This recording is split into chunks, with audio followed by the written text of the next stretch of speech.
I stood on the starting line surrounded by 200 other girls, but I didn't really care about them. My heart pounded in my chest as the starter explained the rules of the race. I knew the same old instructions about the commands and the gunfire that were told before every race. It didn't matter. It was just the 3-mile course and me. Stanford. Everyone tells me it was Stanford. It was a 3-mile race, and I started out, and I'd taken my Advil, I'd taken everything, and I was like, okay, I'm ready to run. The gun fired and the race was on. I took off fast like I always did. I never could maintain it, though. I led the pack of girls for about the first quarter of a mile and then slowly dropped a few places, which was not unusual. But this race was different. It wasn't exhausted muscles holding me back. It was the pain. So I took off, and I was in my first place spot like I always did, because I always take off really fast and fall back, and I started falling back, and that was kind of usual, but all of a sudden I started feeling a lot of pain. Slowly I fell from 20th to 53rd to 65th and continued to lose my position. Halfway through the race, my first screen escaped. I kept going, and it just got worse and worse and worse, and then in the middle of the race I was literally crying and screaming. And "Smith," I yelled. "Casey, pull out. Casey, stop." My coach was telling me to pull out, and no. I only had like 3/4 of a mile left, and I wanted to finish. I wanted to finish that race. And I finished it, and I collapsed at the end, and I had 6 people run over to me and, asking me what's wrong. And, it was really kind of the first time that a lot of people looked at me and go, she's really injured. She's really hurt. And that's how I became injured. I think that my injuries really have affected my whole life. I love sports. I can't imagine a time that I wasn't in a sport. If I wasn't able to do it, I don't know what I'd do with myself. Freshman year, I wasn't able to run at all because I broke my ankle before the black and gold meet. Basically, my lower half of my body is dysfunctional. Like, not being able to do any sports made me feel kind of useless. Because sports are my forte. Track and cross country and running was so important to me, and that was what made my day, every single day of my life, was to go out there and run with my friends and be good and just enjoy myself. I've been x-rayed. I had my hip MRI'd one time. I've been to 8 different doctors. I've gotten 2 MRIs, 2 x-rays.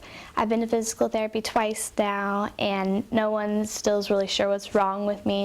The first day of practice at soccer, I broke that ankle, and it was my mom's birthday, and I didn't think that anything was wrong, and then it just cracked, and I went off to the side. I go in for an x-ray the next day, and they tell me my ankle's broken. It's frustrating. It's like, you can't, there's always an answer to something, but when there's 8 different professionals looking at you, telling you they don't know what's wrong with you, that's when you're like, you give up. You give up on everything. Not only is it just the physical, but it's also the impact on her and her teammates and that sort of thing of is it something that's being destructive more than just the physical part, but also the emotional part that's inside. Always having to say what I did. I'll say, well, I was stupid, didn't wrap my ankles. And so that's basically telling me, you're stupid, you didn't wrap your ankles, you did this to yourself, blame yourself. So mentally it really hurts. A lot of my friends kind of look at me like, I'm not fun anymore, and I used to be that really bubbly, outgoing girl, and I can see people don't want to hang around me anymore. And I'm at track practice, and people will, I came back to cross country after 8 months of rest, and I had a friend my best friend actually, and she would say hi to me and run past me and go hang out with other kids. And I would go to cross-country practice, and no one would talk to me. But I am worried about that, because I think it's leaving a mental scar of, on one side maybe of toughness, but on the other side of saying I expect something to happen. Taping my ankles made me feel so helpless. It's like, okay, I have to tape my ankles to make sure that they don't break or anything. And whenever I was on the field, I'd always be really tentative, which is not what you do in soccer. You cannot be tentative in soccer. You have to go all out. That this is my every single day life. That I go every single day and something hurts.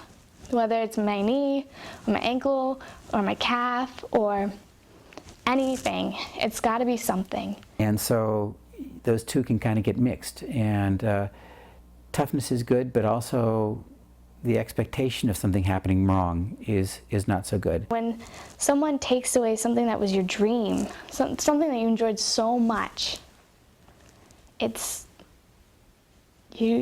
no way to describe that. I don't care if I'm hurt. I want to say it's that, that I'm, that I'm going to do it. I'm going to be gung-ho and I'm going to get great again. And it's not that.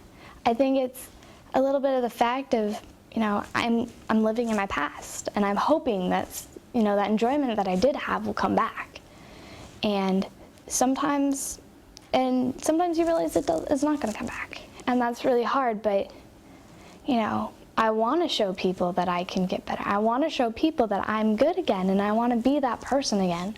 And I'll do whatever it takes to become that person. I don't mind taking my 5 Advil and going and running that race. I don't mind wearing my knee braces. I don't mind wearing all this stuff. Because I don't want to. I don't want to stop doing sports. I don't want to stop any of the habits that I have. I've made an effort to try and stop them, but I always slip back into them. I don't want to stop. I don't want to stop doing sports.